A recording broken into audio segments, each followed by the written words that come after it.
what I want to do is I'm going to be somewhat of a magician. I can make you all disappear. And what I want to do is really just demystify cancer, so you have an understanding of what cancer is. How do cancers behave, and really how cancers behave really tells us what is going on, and as physicians how we diagnose and how we make a prognosis of what that cancer is doing. Carcinogenesis is the development of the cancer from step 1 all the way upward. What happens when we're exposed to chemicals and how those chemicals are metabolized in the body really depends on what happens. Individual susceptibility. Does everybody here in this group have the same risk of developing cancer? And we're going to look at that a little bit. Something called latency, threshold levels and interactions of chemicals. And I want to kind of go through some of the misconceptions and assumptions here. There's really thousands of chemicals used in industry. No one can really give us a specific number. We think it's anywhere from 65,000 up to 100,000 chemicals that are used. And there's hundreds of chemicals introduced every year. Chemicals are also used in mixtures, and so really when you start looking at all the possibilities of things that we're being exposed to, it's just really unimaginable. Most of these are not tested. Less than 5% of all chemicals are ever tested to see if they actually cause any reproductive harm, let alone any cancer causing. No chemicals are tested in combination. When they do test a chemical, it is one specific chemical at various levels of chemical. We never know what happens when you have something in combination. And what I want to get across to you is that we're very complacent about chemicals that we use. There's workers in the workplace who will wash their hands in solvents to get paints off. You know, we just willy-nilly use Windex all over the place, you know, and our homes have to be spotless and clean and bleaches everywhere. I mean, we're just a chemical mix out there that we're bathing ourselves in. When we have our showers every day, it's like a gas chamber because chemicals are being dissolved from the water going into gas and we're breathing it in. So the hotter the shower you have, the more chemicals you're breathing in. So all is not right in this world, and we know that. So this talk, what I want is that it should be a wake-up call for action. I want everybody to at least take control of their little lives that they can control with respect to the chemicals, and then you can move on to change the world. And you, the young people, that's our legacy to you, that you have to change all the mistakes that we've made. Why are we talking about cancers? Well, really, when we look at all the causes of death, cancers are up there. And I'm sure everybody in this room knows somebody who has been touched by cancer. It is actually kind of almost up to cardiovascular diseases, and that's heart attacks, strokes, lung diseases. So there's all sorts of things, but cancer is up there. And it's estimated that 1 in 3 of us are going to develop cancer sometime in our lifetime. That's unacceptable. And that has increased over the years. In the turn of the century, it was nowhere near that. And it just keeps on increasing. What is cancer? Well, really, cancer originates out of normal cells. And what happens is all the discipline of that cell is lost. So the cell starts growing out of control. It just keeps reproducing at very quick rates. All cells know when to divide. They know what size they're supposed to be, what their function is. the cancer cell has totally lost that control. So it grows willy-nilly. It doesn't have any sense of staying where it's supposed to, and it keeps growing more and more, and it starts spreading out. So there's a lot of loss of control with cancer cells. Normal cells will die off after reproducing so many times, after duplicating so many times. The cancer cells do not. They've lost that ability to die off. Characteristics: very rapid growth, unrestrained growth, and they fail to differentiate and function normally. Most cells in our body have a function. So the cell that's in the liver knows exactly what it's supposed to do. The muscle cell looks different from the liver cell, and it knows what it's to do. The cancer cells lose that ability to function normally. Some of them will still produce a lot of chemicals, and that's how often we will pick up that somebody has the cancers, because of different types of chemicals and effects that they produce. This is what the normal cells look like, and these are what the cancer cells. And so they've got various types of shapes and sizes. And they lose the normal specialized feature, and they're disorganized. We start with normal cells. Hyperplasia means that there's an increased number of cells. Dysplasia is that they start looking a little strange. So this is going from normal, and we're progressing into development of cancer, where these cells are looking really, really strange, and they have actually changes in the DNA. And that's what we look at when we look at the chromosomes in the microscope. We can tell that that's starting to be a cancer cell, and then cancer cells become very invasive. So there's a progression from normal cells all the way up to cancer. So we're going to look at why that occurs. This again, this is one little cell that has been genetically altered. And what happens is, through rapid growth, it becomes bigger, becomes abnormal, it becomes a cancer in situ, means that the cancer is still confined to that area, and then it becomes invasive. It's grown down, and it goes into the bloodstream and the lymphatics and spreads throughout the whole body. So again, we have it here. The normal cell going to benign tumor, to malignant tumor, spreading, and cancer cells tend to spread to specific areas up to the brain, liver, bones, lymphatics, tissue.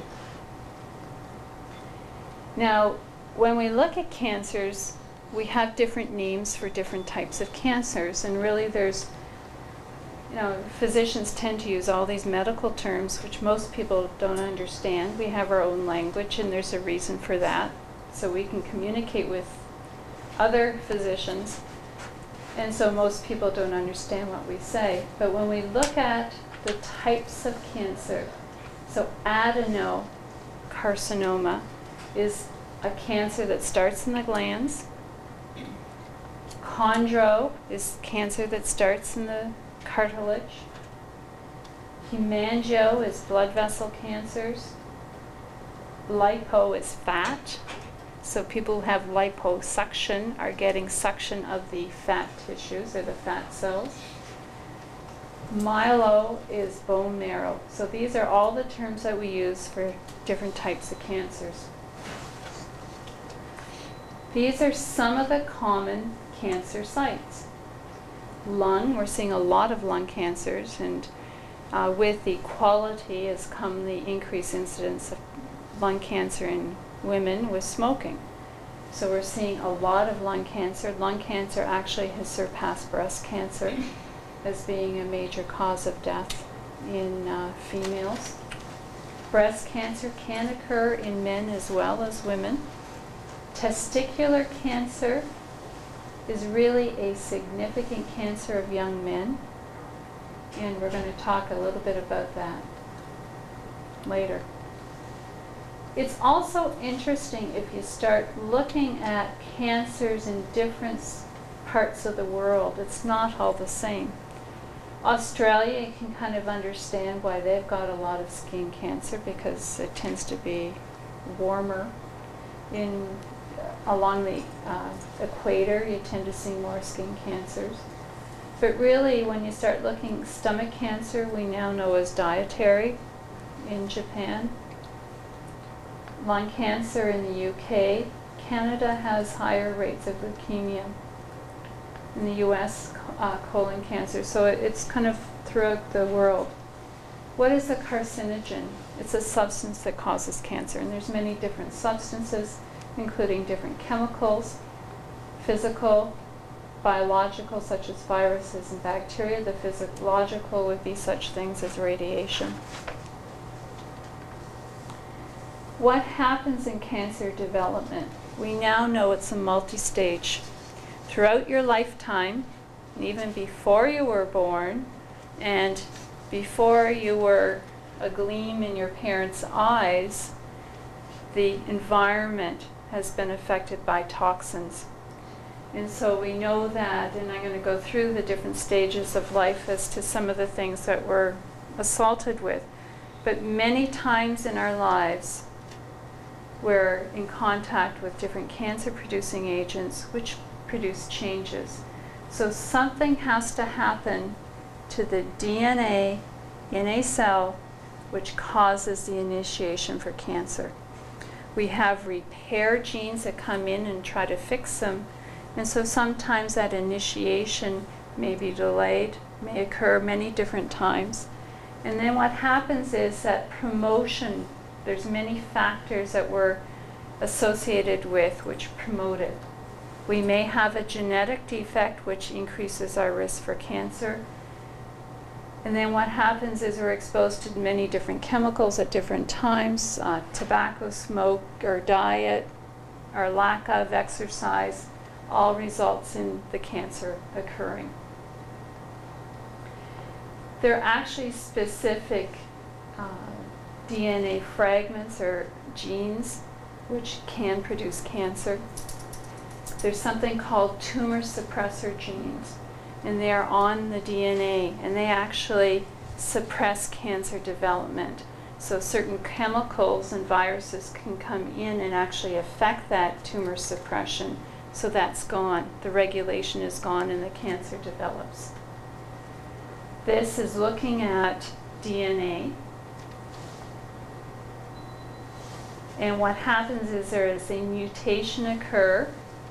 And what happens is if you have good repair, no cancer develops. If the repair doesn't occur, the cancer occurs. We also have many antibodies in our body which fight off cancers. And we know what happens is that sometimes when you have a really good immune system, that cancer no longer occurs. That cancer is wiped out. So we have a really good repair system, but part of the problem is we're inundated on a daily basis to all sorts of exposures that can lead to cancer. There's different genes. This is a cell membrane of a normal cell, and this is a cell membrane of a cancer cell, and there's changes to the tumor suppression, which is here. Metabolism. Some chemicals that we're exposed to can directly alter the DNA. But also happens is that some other chemicals that we either inhale or through our skin gets into our body or through ingestion. What happens is that there's activation in the liver. And what happens is that benign chemical then is activated into a cancer-producing chemical. There's susceptibility. There are some people who have different levels of this enzyme, which actually is a protective enzyme, and it actually metabolizes PAHs, PAHs are chemicals that occur in smoke. So if you're really lucky and you have the ability to metabolize it, your risk for cancer is less. And those of us who really love barbecues and really like to have our meat blackened, that is PAH that we're ingesting. So if you've got the protective enzymes, you're okay. Our lifetime susceptibility, as I said, that what happens is that even early on we're susceptible.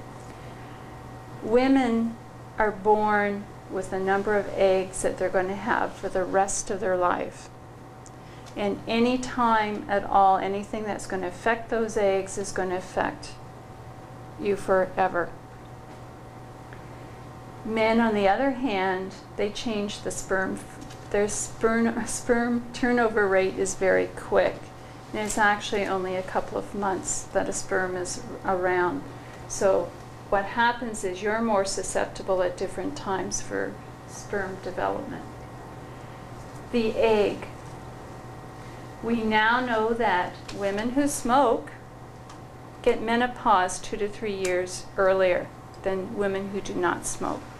So what is happening is that there are chemicals in cigarette smoke which go through the body, attach to the ovary, and actually attack and kill the eggs. So what happens is the women have less eggs and they go into menopause earlier. That is from smoke. They've also done some studies in rats where they're trying to duplicate what the environmental type of contact would be, and actually it affects the rats. So environmentally, and with environmental tobacco smoke, with those who work in bars and everything, you're still getting a significant amount of exposure. And we're kind of also wondering, women who live along traffic corridors, if they also have a shortened fertility span. The guys, well, you're at risk as well. We know that men who work in occupations where they're exposed to higher levels of diesel exhaust and kerosene, that the sperm is affected, and their children are at a 10 times risk for development of a special type of brain cancer called a neuroblastoma. Neuroblastoma occurs in children under less than 2 years of age. So their father's exposure has affected the baby.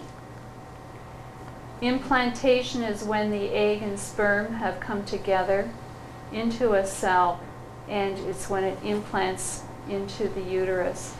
And we know that women who work with solvents are at increased risk during the first trimester of pregnancy of actually losing the baby. So solvent exposure during this period of time is a significant concern. Development of the organs, and there's specific time in the baby's development where it's very critical. The baby is fully developed in a very short period of time. It only takes from day 1 up to 10 weeks for the whole baby. All these systems are there. The rest of the time the baby is kind of growing. And so at any particular time, we now know that women who drink alcohol during that first 10 weeks, it is specific days of development where that alcohol actually affects the baby. And that's when the baby gets the alcohol syndrome. Testicular cancer in men has increased 3 times increase over the last 50 years. And we're wondering if exposure during this period of time increases the risk for testicular cancer. Breast milk. Breast milk provides the baby all of the substances it needs to develop a good immune system. We now know that breastfed girls have a lower risk for developing breast cancer. And also, the mother who breastfeeds has a lower risk for developing breast cancer. So breastfeeding, in addition to reducing asthma, allergies, also affects development of cancers, also leukemia. Infants. Children do not have their full immune systems and they're at increased risk for any chemical exposures during this period of time. And really, we need to help them. Not only are the animals becoming extinct, we're also exposing our children. Lifetime susceptibility during puberty. There's fast growth. My goodness, I mean, you guys go from, people say, change so much, used to be this tall. But you grow very, very quickly. And as parents, we all know that our refrigerators are attacked on a regular basis, and it's just that you graze all day. From morning till night, you eat. Not only are you bringing in lots of food, you're also bringing lots of toxins into your body at that point in time. You're also drinking more water, and you're also breathing more air because your respiratory rates are higher than as adults. So you're getting an increased body burden during this period of time. And also what happens is you get your first jobs, and usually the first jobs that you have are really the grunt work in most workplaces. You're cleaning, a lot of cleaning products, painting, there's all sorts of jobs that you do where you're being exposed to chemicals. The elderly are also at risk. And what happens is, similar to the baby, they have reduced immune systems. So our elderly are at risk. The challenge is we need to protect our vulnerable members in society. We should be cherishing our infants, we should be cherishing our adults and our elderly and protect them. And what happens is when they start looking at threshold levels for chemicals, they say, what is safe for adults? At no time are children taken into the whole factor. And we've got to really start protecting. And so that's going to mean is that we won't accept certain levels of chemicals anymore as being normal. So we have to protect our babies, our elderly, and our teens. Our challenge in Essex County, I want to see the total abolishment of environmental tobacco smoke. There should not be any smoking at all in any workplace. You as young people are going out to the bars, you should not be exposed to smoking. Smoking should not be around at all. We also have to reduce the diesel exhaust along the Huron Line corridor. That's unacceptable. That's something simple we can do today. There's something called latency, and it really makes it very difficult. Because if we look at some of the leukemias, from the time of your exposure to the development of the cancer is a very short period of time. Whereas if we look at some of the lung cancers, it can be 20 years after the exposure. So what you do is you accumulate your risk as you go on. And this is why it's so frustrating in treating lung cancers, is that if the first cell of lung cancer started 15 years ago, by the time we pick it up, it has gone through 90% of its growth phase, and therefore that's why lung cancers are not treatable. That by the time it's 1 centimeter on the chest x-ray, it's gone through most of its growth. So latency, this is cigarette smoking. So when people started to smoke, what happened is that the cancers started coming about 20 years later, and the cancers are still going.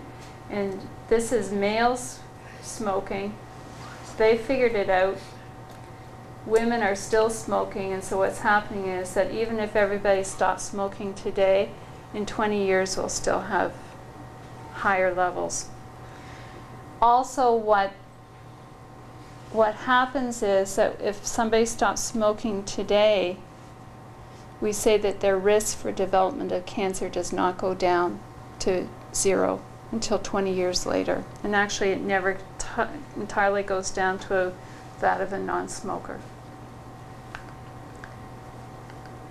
Threshold levels. Is there a safe level of exposure to a carcinogen? Some people say that no, there's no safe level. If something produces cancer, there's nothing that is safe. But we do have repair mechanisms in our body which can take care of low levels of exposure. There's other chemicals, there are other cancer-causing agents that our body actually needs at lower levels. So there has to be a safe level for some things. So some of the trace elements that we need in our diet at higher levels are actually cancer-producing, but we actually need them for the functioning of cells. Different hormones we need.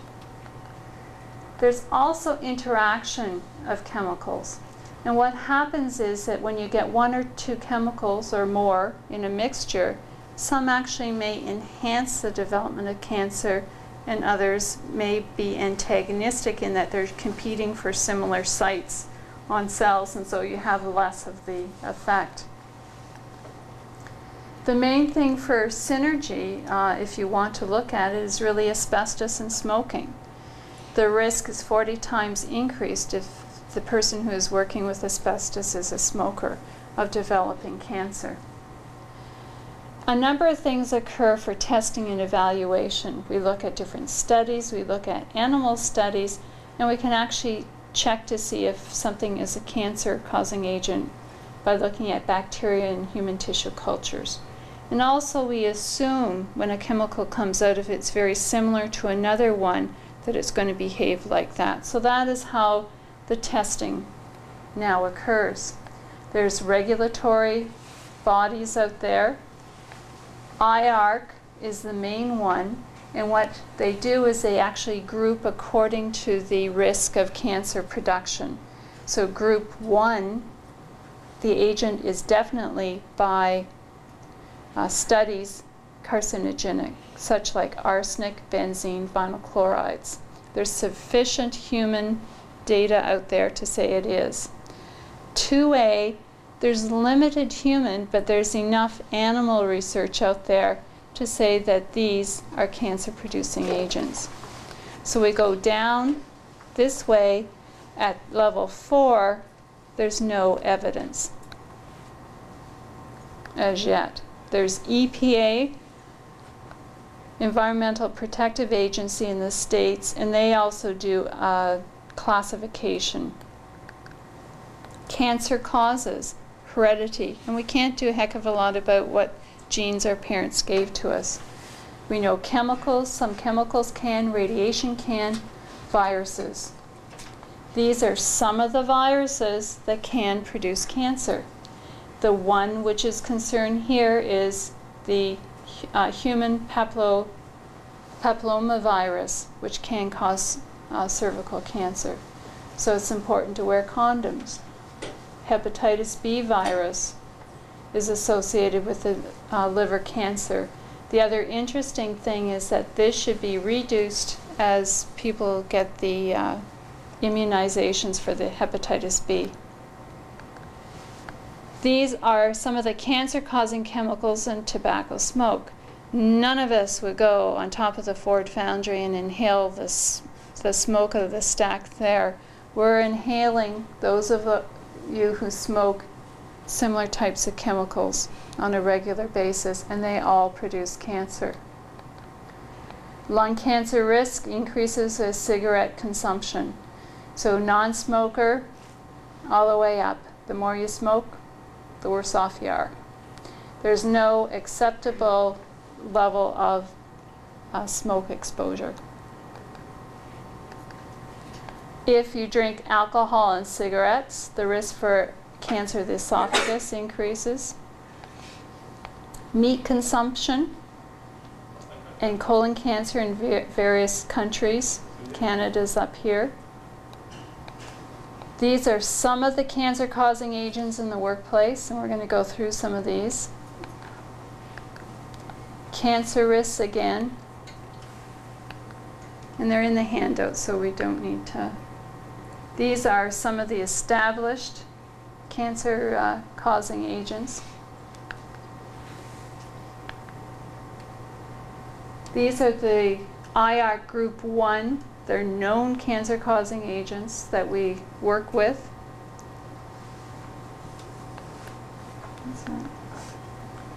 Again, some more chemicals and mixtures that are known. Every physician, when they give a talk, always talks about the father of something or other. Well, I'm going to talk about the father of epidemiology and give you a little bit of idea of how cancer in occupation was first discovered. Percival Pott.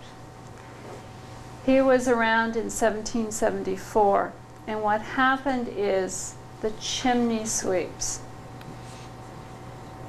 Anybody ever see Mary Poppins? Well, the chimney sweep was the one who used to go down into the chimney and cleaned the chimneys. And they would come out and they would be totally covered with soot. And they actually started to notice that they would develop cancers of the nose, and they had scrotal cancers. And that was the first link between the environment and cancer that they determined. So we have Percival Pott. Then Creech and Johnson in 1974 linked sarcoma of the liver to vinyl chloride workers. And there's other ones in different skin cancer with coal tar products, lung cancer with asbestos workers. So there's all sorts of association. But generally what happened was that you would get several patients or workers come to the physician's office and say, this is a really strange cancer. I mean, it's very rare. How come I'm seeing all of these cancers? And that's initially how they determined it. What is happening now is that we're being more proactive in doing investigations and trying to figure out. We're not waiting for the patients to come to the physician.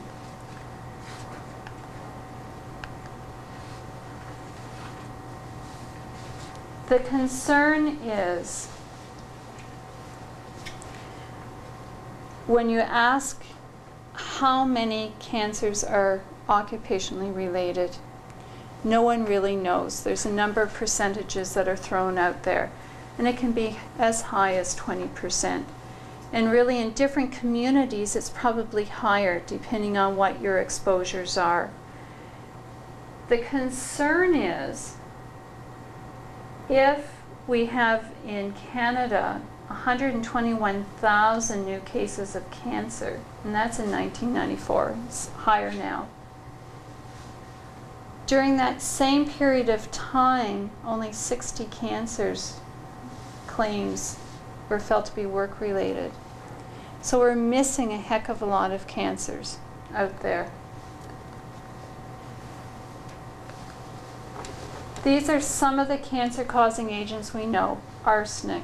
And arsenic is still out there, and we actually went to a work site visit on Monday, and arsenic is being used.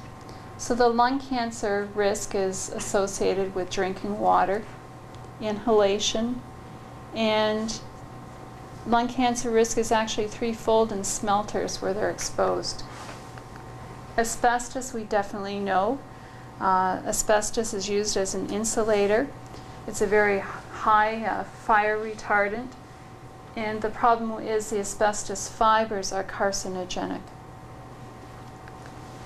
Chromium, hexavalent chromium, and the movie with Julia Roberts, I'm going to try and remember the name of it. Rich. Yes. This is the chromium, hexavalent chromium. And it is associated with leukemias. Nickel. We have the big nickel mine up in Sudbury. Those miners are at increased risk for development of cancers, and also in the smelting and refining of it.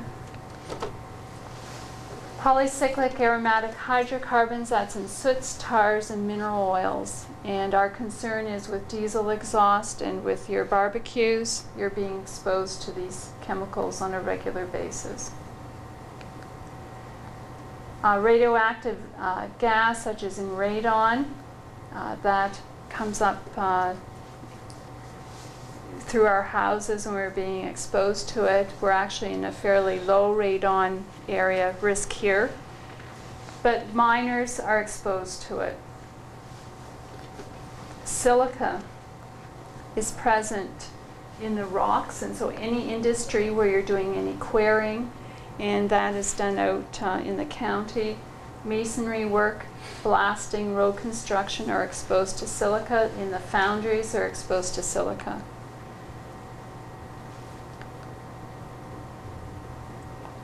Occupational bladder cancer is associated to smoking, coffee, and alcohol consumption.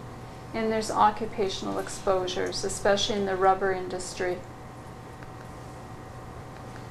Skin cancers, and the concern there is that we have such high exposures, especially during the summer months. With the reduction in the ozone level, what has happened is we're at increased risk for development of skin cancers. And especially young people are going out, are lifeguards, they're working gardening, you're working landscaping, you're exposed to high levels of UV radiation development of lung cancers. Leukemia, chemicals such as benzene. Benzene is was in gas, so anybody who used to pump gas for a living was exposed to higher levels of benzene. Liver cancer associated with hepatitis B infection, so workers in the medical industry, nurses, were exposed to hepatitis B with working with patients, and they're at increased risk. Anabolic steroids, for those of you who are thinking of becoming bigger and working out. Lung cancer, and I've already gone through the problem with the lung cancer with the latency period of greater than 10 years. And really, the problem with occupational lung cancer is that the presentation is identical. When we look at a tissue biopsy of a lung cancer, it looks the same as if it was caused from anything. So it's very difficult to look at it. There's many known causes of association with workplace and development of lung cancer. Why aren't all of the occupational cancers recognized? Is that really cancer is very poorly understood. It's not one disease, it's many, many, many diseases, and they all behave differently. The latency period, and really the assumption is that it's really caused from other things and not the workplace. So if it's a person who smokes, well, it was their smoking. They drink alcohol, it's the alcohol. If it's their diet, it's their diet. It had nothing to do with the workplace. And part of the problem is that we are spending more and more time in our workplaces. People are working 12-hour shifts. They're working in the automotive industry. They're working 7 days a week. So they're being exposed continuously for a period of at least 40 years to many different things, and we have to start looking at the workplace as a contributing factor. And WSIB is the Workplace Safety Insurance Board, and the big letter here should be the I. It's an insurance carrier. They're there to make money. They're not there to provide money to people who need it. And they really discourage cancers from being even reported. I'm not going to go through a lot of these studies, but it's all down there. This is who we are. We are OHCOW. We have significant contribution from our administrative staff, and they're the people who you meet as you walk down the street in OHCOW every day. We have ergonomists who look at jobs and how to do jobs safely from a musculoskeletal. But really, these are the main ones when it comes to the occupational cancers. Barry, who is our occupational hygienist, is a fountain of knowledge with respect to different chemicals and exposures. And so when he goes through a workplace, he knows what to look for and what the risks are, and really a good, valuable resource. The occupational nurses, they're the ones who will see the patients first. And they are really the detective workers who kind of look through all of the research to determine if somebody has been exposed. And I kind of tag along. So when somebody comes to us, they say, is this chemical carcinogenic? Well, what we have to do is go through volumes of literature to try to figure out if studies have been done. And if we can't find specifically about the chemical, we then look at the industry and what type of work that person is working at to see if there's an increased risk of cancer in their type of work. The scientific community is divided. Some say this stuff is dangerous, some say it isn't. And that's where we are today, really, with a lot of the chemicals. So it's important to say, okay, we have to assume it's dangerous until it's proven not to be. So again, we're looking at some of the studies, and really it's very difficult because most of the chemicals haven't been tested.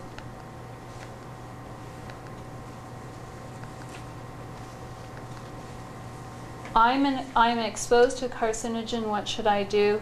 What you want to do is really limit your exposure as much as possible. In the workplace, safe substitutions where you can. And you want to develop your armor, and we're going to go through that. Did my exposure at work cause my cancer? And that's a legitimate concern. And what we do there is that, as I said, we go and look at the literature, what is available, and we try to build a case to see if something is there. And often what we have to say to people is, at this point in time, our literature is not good enough to tell you definitively.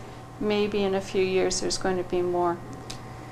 Medical surveillance. We're going to have a whole talk coming up on medical surveillance. The difficulty is, for cancers, unless there's a biomarker, it is very difficult to pick up and prevent. So often medical surveillance is kind of after the cows have left the barn that you're doing things. And so doing a chest x-ray for lung cancer, you're not really picking it up that much earlier. We have a cluster of cancers in our plant. How should we respond? And that's where we have to do a lot of different investigations. And really we have to confirm, is it that person's impression that there's a lot of cancers, or really is it significant? What type of cancers are there? If there is 10 people with 10 different types of cancers, it probably isn't related to a specific exposure.